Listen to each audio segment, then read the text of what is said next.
new director for the upcoming reboot of the Fantastic Four in the MCU, Matt Shackman, replacing the supposedly director John Watts since he wanted to take a break from the superhero films or genres. We still don't have our main Fantastic Four cast. We all expected them to announce it in D23 and sadly, they didn't announce them. But another news is that we have our main writers. They are Jeff Kaplan and Ian Springer, according to the Deadline article. Therefore, we have our directors and we have our writers. But we still don't know who the heck is going to play the main Fantastic Four. And I think not revealing it is a good move by Marvel. And here's why.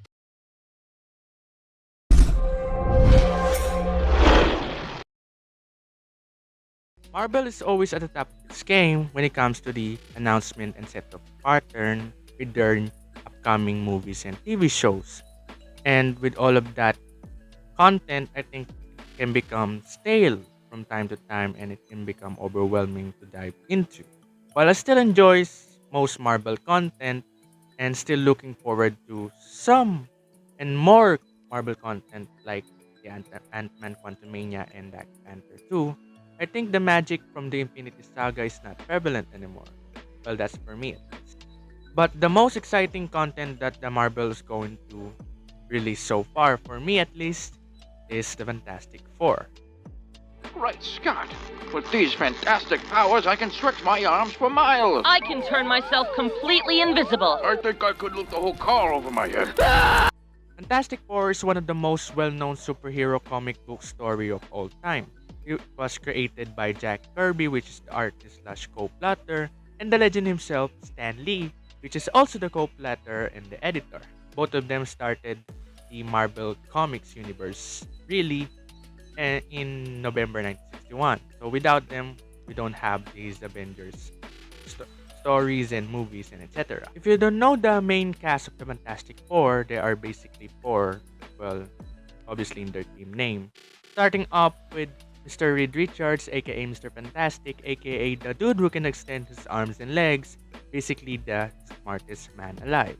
And the other member is Mr. Fantastic's spouse, aka Sue Storm, aka the Invisible Girl. And her little brother is also a part of the member, which is called the Human Torch, aka Johnny Blaze. And the last but not least, the Thing, which is Ben Grimm, the monster-like dude, and basically Hawk Smash. That's basically the main cast of the Fantastic Four. But how can you really make a good movie about the Fantastic Four, and how can you get it right? Well, we have some few iterations about the Fantastic Four for some time now in the big screen. And the most known is the Fantastic Four 2005, where Chris Evans is in. He's basically the Human Torch. And the sequel, Fantastic Four Rise of the Silver Surfer. I like those movies. I think those movies are really fun, except the Doctor Doom's origin, which I think is very familiar. But nevertheless, I think it was a fun movie.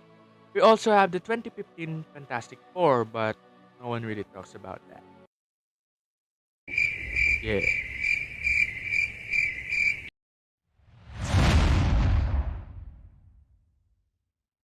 Everyone has so many theories about where the heck is the Fantastic Four now, currently in the MCU. And I think I have various ideas. So we're going to use the theory where the Fantastic Four are trapped in the quantum realm. But how will it make sense, really? The director of the Ant-Man Quantumania actually has a plan to make a Fantastic Four movie before. It was set up originally in the 60s, which I think is a very fitting for the Fantastic Four origins. But I think I disagree with the rest of his idea because he was planning to make the Fantastic Four as a musical comedy, which I think will be eh. But I think I'm going to set up the Fantastic Four maybe in the 1970s or 1980s, where Hank Pym and Janet Van Dyne are still the Ant-Man and the Wasp before the incident of Janet Van Dyne getting lost in the quantum realm. I think that's where the timeline of the Fantastic Four is a good starting point.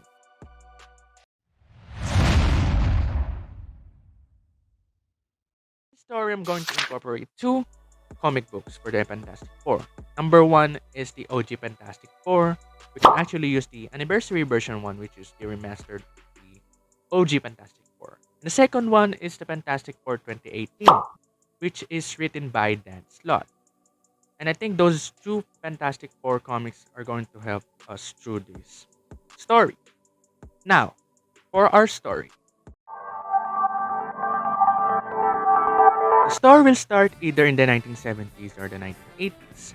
In the loud street of New York, there's a young lady with a wide and long coat, just dancing away through the streets. The camera will focus on her, but it will slowly pans out and shows her background, which looks like a normal New York crowd of people at first. Then the camera pans out again, slowly turning into a full shot showing the people running everywhere, going anywhere. But this lady still hasn't been noticing what's going on, and the viewer doesn't know what the heck's going on either. Cars going everywhere, and traffic has gone in more and more of a thing. And then as she crosses on the other side of the street, there's a flash.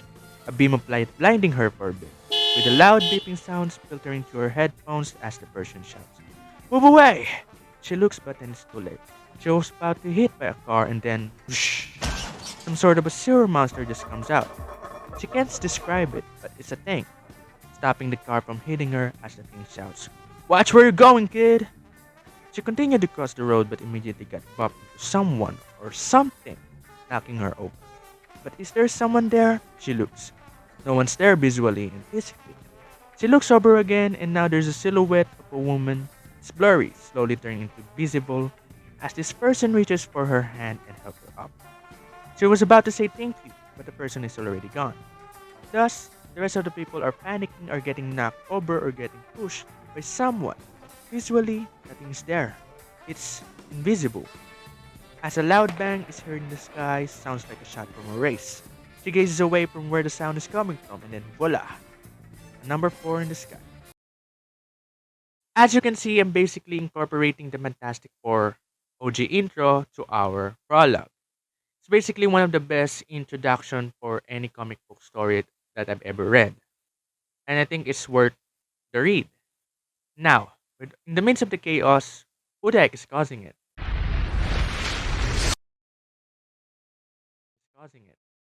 I've thought of our billing for some time now. At first, I thought we could use entropy, fever at the end of things. Maybe retcon her origin for a bit and make her a resident for the quantum realm. Like perhaps she's one of the creatures inside it. That is why the Fantastic Four is still not seen, because they are trying to keep this creature at bay, or not making it on the surface. But I want to save that billing for the third movie of the Fantastic Four, connecting it to the aftermath of the Secret Wars. Well, sort of. Therefore, in our story, we're going to use the Mole Man as our main villain.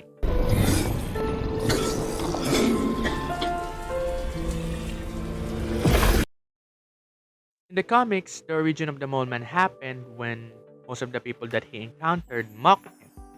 This is the reason why he started to look for a new world, which he stated was the legendary land at the center of the earth, where no one could mock him, where he could be king. This island is called the Monster Isle. He eventually reached a strange cavern. This word stated that he found the Earth's center. It's so 1960s. Yes, it is I, the great mole man.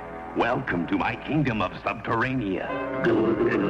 Furthermore, there's a large avalanche, eventually causing him to fall into the depth of the center of the Earth. That's the origin for the Mole Man. But for our movie, we're going to retcon it for a bit. In our story, he is a scientist. Everyone doesn't really like him, not because of his looks altogether, but because of the extreme things he wants to accomplish as a scientist. Still, the bullying still happened around him, and he felt nowhere to go, or doesn't belong in where he is. He just doesn't feel accepted with all of those human beings that are bullying him. This is the reason why he fled and goes alone to a place called the Monster Isle. But it's technically not Monster Isle, because in the story, the Mole Man will not find the center of the earth, but rather a mystical natural portal that is leaking to the main world where creatures there are slowly but surely climbing up towards the island. Inside that portal, you may guess, it's the quantum realm. The quantum realm is the dimension in the multiverse where the concepts of time and reality doesn't really exist. You can access it via mystical transportation like the sling ring, or like from Ant-Man by shrinking yourself into subatomic, and using a mystical transportation.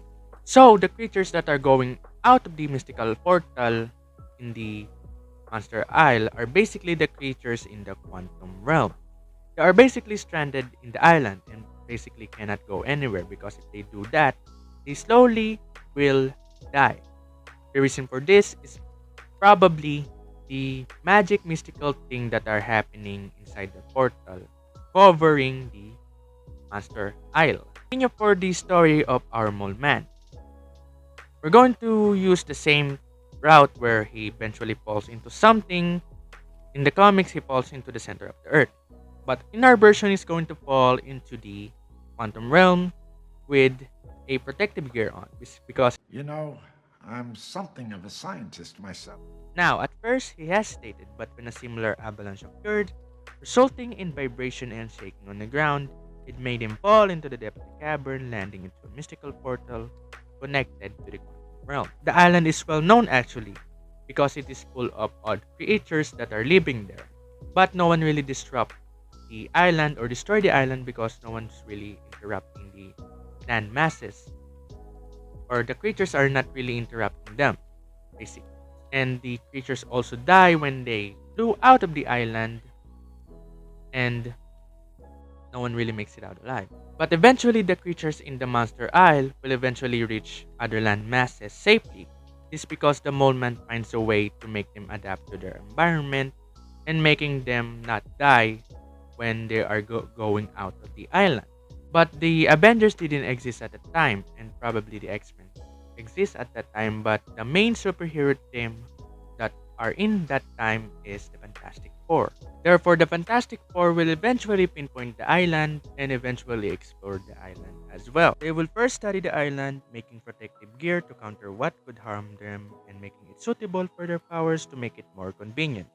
Additionally, Dr. Hank Pym, who knows most about the quantum realm aspects, will assist them, and Hank said to be careful because they might not make it out alive.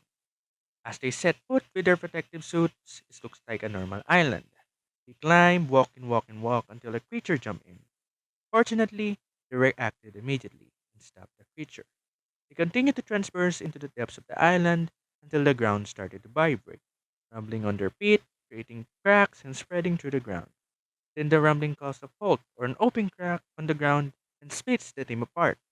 But thankfully, they didn't fall through.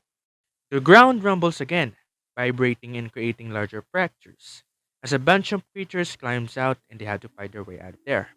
But the Fantastic Four survive and continue to explore the island until they find the source of where the creatures is spawning. It's a cavern where the mystical portal is located. The Human Torch tried to destroy the portal and block it, but it's not effective. How do we block the portal? Johnny asks, and everyone gazes towards Reed. He replied while rubbing his chin. To find out, we have to go inside. While they are sightseeing the crack opening at the bottom of the cavern, a slimy green creature grabs them and pulls them out of nowhere inside the cracks. This results in the Fantastic Four blacking out. Now, this is the part where the Mole Man is going to be face to face with the Fantastic Four. Inside the quantum realm, they will basically fight their way out and stop the Mole Man and also block the portal somehow. Fun fact, in our story at that time, the only portal that is connected to the quantum realm that is easily accessible is the Monster Isle. You can get in and you can get out. Therefore, there's a much more safer way to get in the quantum realm and get out of the quantum realm at that time. With the overwhelming number of creatures that are flying through the surface, the only solution is to close the portal. Therefore, the Fantastic Four need to destroy the portal, and in order to do that, they have to go inside the quantum realm, stop the source, and close it while they are inside the quantum realm. Inside the quantum realm in their location, the portal has some mystique and advanced technology, probably built by Kang himself. Reed sees this, and the only thing that he can do to freaking block the portal is to destroy it. While the team is fighting and letting Reed think what to do, they decided to destroy the portal. Now, as the Mole Man threatening the Fantastic Four that they are trapped inside the quantum realm forever, Reed notices an escape pod. There's a ship with a teleportation pod. Everyone knows that's their ticket way home. The team has full trust in their leader, Mr. Fantastic, to call all the shots. But this plan is questionable. Reed said to destroy all the telepod and leave only one that is working. Still, the team follows the plan. The mole man notices what's going on. With the portal goes up, and the mole man and his creatures are stuck down there with them. Now, I wanted to connect this to Kang himself. I wanted the ship and the telepod came from Kang. Basically, even though the mole man is very smart, he can't rebuild the telepod. With the overwhelming enemy, Reed started a bargain. Mamu, I've come to bargain. He split the team, telling the Human Torch and the Thing to destroy the ship, while he and his wife keep their creatures at bay. The Human Torch and the Thing eventually reaches the ship, tearing it apart but leaving only one telepod. Reed told the Mole Man that they will continue to destroy the ship if the attack doesn't stop, but they won't if the creatures leave them alone. In the end, the Mole Man agreed, since he doesn't want to stay forever in the quantum realm, and wanted to conquer the Earth in the first place. Thus, with anger, he agreed but didn't disperse the creature as he left with his teleportation pod. Just a little payback for them, resulting in the Fantastic Four being left behind, stuck in the quantum realm as they fight the creatures that tried to eat them. Thankfully, on the other side, the Ant-Man and his wife are waiting as they capture the Mole Man, himself defenseless without his creatures. After that, without contact on the real world, and the creatures are always at their butt all the time, how the hell will they go back?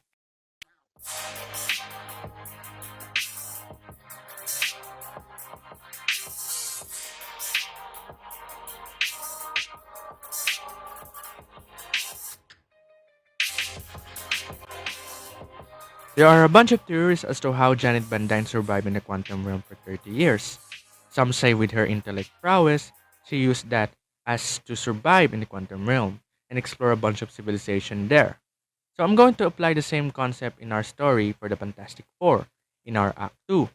Basically, they will be exploring a bunch of civilizations as they rebuild their escape rope out of the quantum realm. And with the smartest man alive in their side, they will basically just going to be fine. Now, with the explanation of Scott Lang as to how the quantum realm works, like for example on what happened to him, he spent 5 hours inside the quantum realm and when he got back, it's actually 5 years spent. Sorry, that must have been a very long 5 years. Yeah, but that's just it. It wasn't. For me, it was 5 hours. See, the rules of the quantum realm aren't like they are up here. Everything is unpredictable. Is that anybody's sandwich? I'm starving. Scott, what are you talking about? So, what I'm saying is, time works differently in the quantum realm. So there's a much different time scale when it comes to inside the quantum realm and when you're inside or when you're in the real world. Now, the same concept will be applied in our Fantastic Four. Basically, the Fantastic Four will spend more time inside the quantum realm than Janet Van Dyne. So Janet Van Dyne actually spent the time there for 30 years. So basically, it will be more than 30 years for Fantastic Four. But how could the Fantastic Four be in the current MCU? They're not immortal. Only Feige knows how he's going to fix that. The quantum realm? But Janet aged up when she was in the quantum realm, so this seems difficult. And what Grace said in her video, you can check it out in the description. We need a further explanation as to how Janet Van Dyne aged differently than Scott when he got trapped inside the quantum realm. And I think I know why. When Janet Van Dyne got stuck inside the quantum realm, she's basically in a shallow part area of the quantum realm, whereas Scott Lang is basically in a deeper part of the quantum realm. Therefore, the Fantastic Four will end up inside the quantum realm where Scott Lang is in, and possibly Kang the Conqueror imprisoned them, like we can use an inspiration to the Norse mythology between Mimir and Odin, where Odin is Kang the Conqueror and Mimir, the smartest man alive, is reedrichards. Or a simple explanation, after the aftermath of the fight between the Mole and the Fantastic Four, they just rebuilt the teleportation pod and time traveled back to the main timeline of the MCU. Therefore, there are two things that can trigger their way back home. One, if they are a friend of Hank and Janet, they will probably find a way to contact them to tell them about the incoming threat on the aftermath of the Ant-Man and the Quantumania.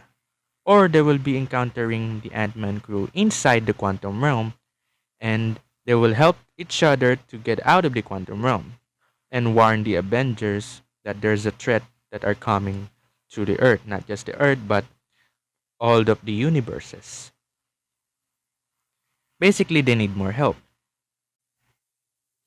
Therefore, the Fantastic Four will spend probably weeks inside the quantum realm, but years in the real world. They will be fighting stuff in the realm, going from civilization to civilization. Because I really want to see the Fantastic Four exploring stuff like they did in the comics. Their role is not just a defender of the Earth, because that's for the Avengers to handle. They're actually explorers. Reed knows what they're doing. As long as he protects his family, they're going to be alright. So Act 2 in the movie will be the Fantastic Four exploring the quantum realm as they rebuild their ship or escape rope out of the quantum realm. Maybe they will encounter the Ant-Man crew. Like from the leaks of the trailer, they basically got sucked inside the quantum realm. Maybe they will be encountering them.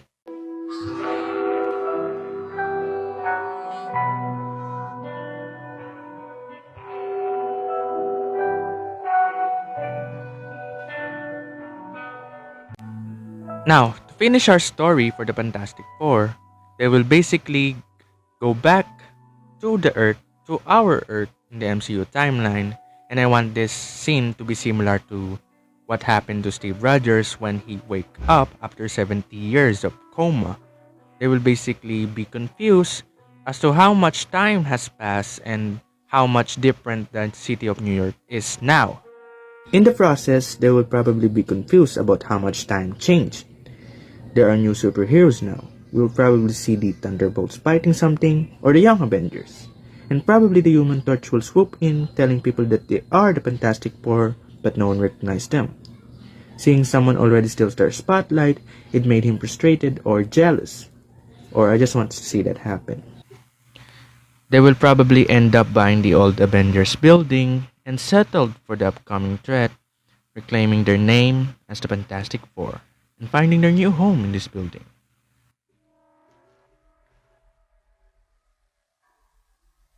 Now, for our post-credit scene. For our post-credit scene, we will see Doctor Doom knowing the threat of the Earth and the universe because of Kang the Conqueror. I also want to see him in a post-credit scene in the sequel of the Black Panther. First though, just a little teaser will be fire. If you want to read more Fantastic Four comics and want to dive deeper into their story, well, I have some 3 comic book recommendations for you. Starting up for number 1, we have the Fantastic Four Anniversary Tribute 2021. This is actually the remastered version of the OG Fantastic Four number 1 by Jack Kirby and Stan Lee. It's the perfect comic to experience the Fantastic Four, but if you want some modern aspects to it that are sort of similar to the Incredibles, check out the Fantastic Four 2018 run written by Dan Slott. It's an amazing comic. It takes place after the Secret Wars, tackling multiverses, Doctor Doom, and other cool superhero team up that you're very familiar with. Coming in for number 3, we have the Fantastic Four Negative Zone, which started in 2019, written by Ryan North. It's a fantastic story if you want more action jam scenes and if you want universe exploration with gritty stuff into it. And also, what we love for the Fantastic Four, space exploration. This is the comic for you if you want some stuff like that. That's it for me. I hope you enjoyed the video. Comment down below what do you think of the main plot will be for the Fantastic Four. What do you think will be the main villain, the cast and actors will be playing the Fantastic Four? And what do you think about my story idea and the plot theories that I've mentioned? Do you think it's going to be in the Fantastic Four movie? Comment down below and subscribe and like the video for more videos like this. I hope you enjoyed. Peace.